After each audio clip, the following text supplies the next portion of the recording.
Hello नमस्कार, welcome to inculcate learning. तो जब हम इंडियन स्कूल्स ऑफ फिलोसफी, जो कि 3 हैं हमारे सिलेबस में, इसमें एक आता है सांख्य फिलोसफी, दूसरा है योग फिलोसफी और तीसरा है वेदांत फिलोसफी। सो इंडियन स्कूल्स में से यूजीसी नेट एजुकेशन में ये 3 फिलोसफी जो है वो सिलेबस में है।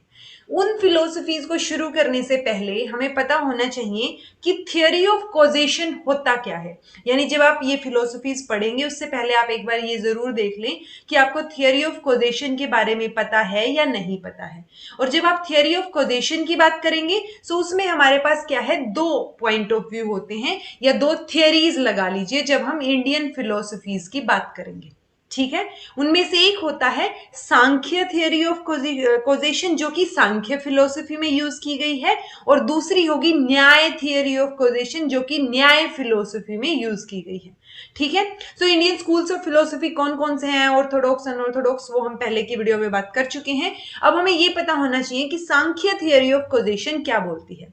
तो थियोरी ऑफ कॉजेशन जब आप देखेंगे तो it's like cause and effect relationship, कि कोई चीज कोई चीज हो रही है तो उसका कारण क्या है, यानी कोई इफेक्ट हो रहा है तो उसके पीछे का कॉज क्या है।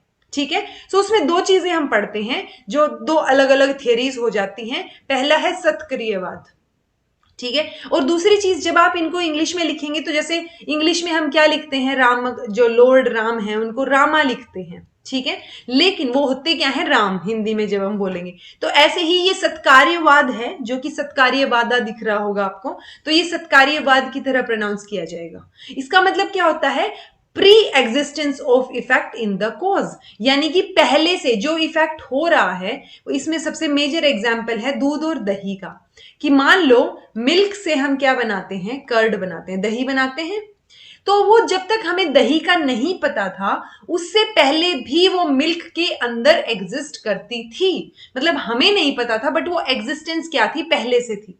अब मिल्क क्या है, कॉज है, और कर्ड क्या हो गई, उसका इफेक्ट हो गई। ठीक है, सो इफेक्ट जो है वो ऑलरेडी कॉज में एग्जिस्ट करता था, ये कहना है सत्कार्यवाद का, जो कि सांख्य थियोरी ऑफ कॉजेशन है। सो इफेक्ट क्या है, वो एक तरीके से बिगनिंग नहीं है, रियल बिगनिंग नहीं है, कोई नई क्रिएशन नहीं है, वो पहले से एग्जिस्ट करती थी।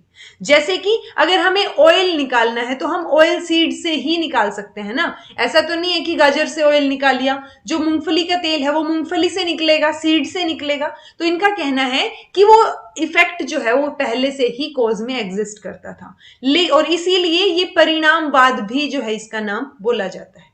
ठीक है, अब किसी का क्वेश्चन ये भी तो हो सकता है ना कि ये जो मिल्क है ये क्या है फिर, यानी कि ये कॉज जो है, मटेरियल कॉज, ये कहां से आया।